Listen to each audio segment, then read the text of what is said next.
காலமே தேவனை தேடு, ஜீவ காருண்யர் பாதம் பணிந்து வந்தாடு. காலமே தேவனை தேடு.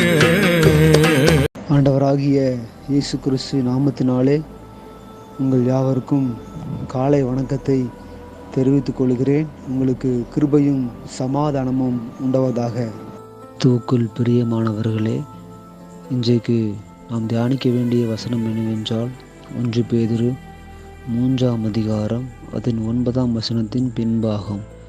நீங்கள் ஆசீர்வாதத்தை சுதந்திரித்து கொள்ளும்படி அழைக்கப்பட்டிருக்கிறவர்கள் என்று அறிந்து ஆசீர்வதியுங்கள். பிரியமானவர்களே, இப்பொழுதும் நாம் வசனத்தின் பின்பகுதியை வாசிக்கும் பொழுது அதன் முந்தின வசனத்தையும் சேர்த்து நாம் வாசிக்க மறக்கக்கூடாது. இப்படியாக சொல்லப்பட்டிருக்கிறது.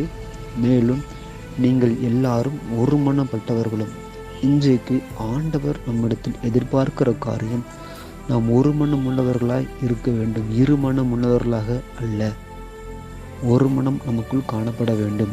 ஒரு வேலை பார்க்கிறவர்களை எடுத்துக்கொள்ளுங்கள். ஒரு மனம் இல்லை என்றால் அவர்களால் வேலையை சரியாக செய்துவிட முடியாது. ஒரு மனம் நமக்குள்ளாக இருக்க வேண்டும். ஒரு மனம் இல்லை என்றால் ஆண்டவர் நம்மிடத்தில் எந்த அற்புதமும் செய்ய முடியாது. பாருங்கள், ஆதி அப்போஸ்தல காலத்தில் இருந்தவர்கள் ஒருமனப்பட்டவர்களாய் தினந்தோறும் அவர்கள் கூடி ஜெபித்ததினாலே விளைவு எழுப்புதல் உண்டானது. இன்றைக்கும் ஒரு மனம் உள்ளவர்கள் நாம் காணப்பட வேண்டும். இரண்டாவதாக பார்க்கிறோம், இரக்கமுள்ளவர்களும். இரக்கமுள்ளவர்கள் பாக்கியவான்கள், அவர்கள் இரக்கம் பெறுவார்கள். இரக்கம் நம்மிடத்தில் இருக்கிறதா என்று நாம் காணப்படுவோம். நல்ல சமாரியன் அந்த கீழே கடந்தவனை அவனுக்கு மருத்துவ உதவி செய்து அவனை சத்திரத்திலே பராமரித்தான், இரக்கம் செய்தான். இன்றைக்கும் நம்மிடத்தில் இந்த இரக்க குணம் காணப்படுகிறதா? மூன்றாவது, சகோதர சிநேகம் உள்ளவர்களும். சகோதரர்கள் நாம் நேசிக்கிறோமா? நம்முடைய சொந்த சகோதரர்கள் நாம் நேசிக்கிறோமா? சொந்த சகோதரனிடத்தில் அன்பு கூறாதவன் காணாத தேவனிடத்தில் எப்படி அன்பு கூறுவான்?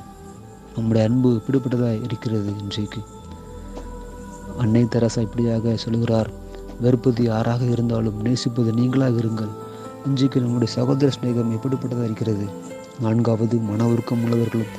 மன உருக்கம், நம்முடைய உருக்கம் எப்படி இருக்கிறது? இயேசுவை போல நாம் மனதுருகி நாம் செபிக்கிறோமா? ஆத்மாக்களின் மேல் மனதுருகி நாம் அவர்களுக்காக ஏதாவது உதவி செய்கிறோமா? அடுத்தது பாருங்கள், இணக்கமுள்ளவர்களும். இப்படி நாம் இருப்போம் என்றால் நாம் அடுத்த வசனம் சொல்லுகிறது, தீமைக்கு தீமையையும் உதாசனத்துக்கு உதாசனத்தையும் சரிகட்டாமல் அதற்கு பதிலாக நீங்கள் ஆசீர்வாதத்தை சுதந்திரித்துக் கொள்ளும்படி அழைக்கப்பட்டிருக்கிறீர்கள் என்று அறிந்து. இப்படியெல்லாம் நாம் இருப்போம் என்றால் எப்படி?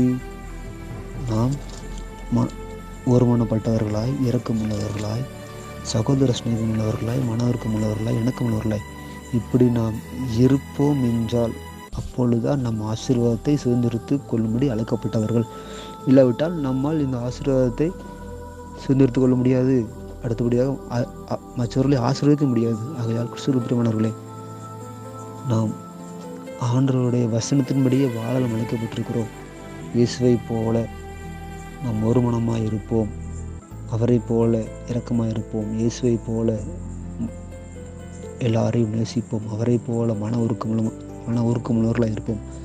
அவரை போல இணக்கமுள்ளவர்களாக இருப்போம். அப்படி இருப்போம் என்றால் நம்மையும் நம் குடும்பத்தையும் நிச்சயமாக கர்த்தர் ஆசீர்வதித்து நம்மை வழிநடத்துவாராக. ஆமென்.